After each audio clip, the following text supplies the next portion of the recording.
اجتماعي علمي اقتصادي سياسي حقوق د ټولو خلکو حقوق ته ورته په احترام باندې قایل ورته ورکوي. ګورې ورو یوه خبره باید په صراحت باندې ښه متوجه واوسئ.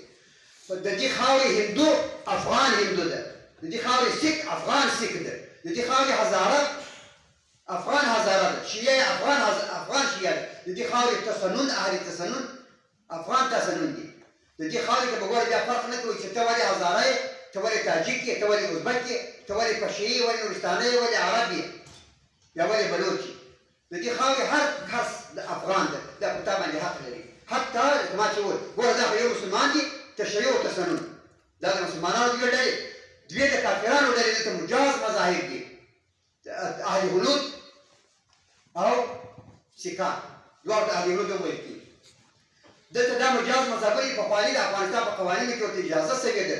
د حقیقت امیرالمؤمنین په وخت کې هغوی ته حقوق ورکول کېدل د تېر امارت په وخت کې دا منل شوي دي. د افغانستان مذاهب دي، دا دلته د تجارت حق لري، د زندګۍ حق لري، دلته د ملکیت حق لري، د شي مالک واوسېږي، دلته ځان مال او د دې هم دغه ډول نواميس ته د هغو خپلو د تحفظ حق پر تا باندې لري. د هغوی نور چې کوم اجتماعي سیاسي علمي حقوق هغه به ټول ورته ورکوي، ځکه چې ته یو حاکم نظام یې، ته حاکم دولت یې.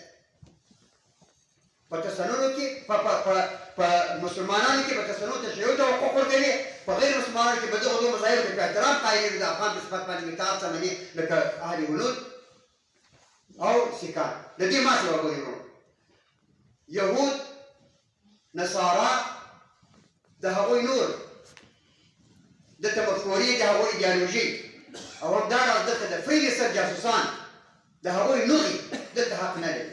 دلته په افغانستان کې مجاز مذهب نه نصرانیت دی نه یهودیت، هغو ته هیڅ اجازه نشته. نه څوک دلته د دعوت حق لري، نه د رسالت د عبادت حق لري، نه د ګنجې د جوړولو حق لري، نه د بل د عبادتګاه د جوړولو حق لري، نه دلته د تنسیریت د دعوت حق لري، نه دلته د دغو څټو د زندګۍ حق شته، او نه دلته هغوی په دغه خاوره کې حق لري، نه د وخت څخه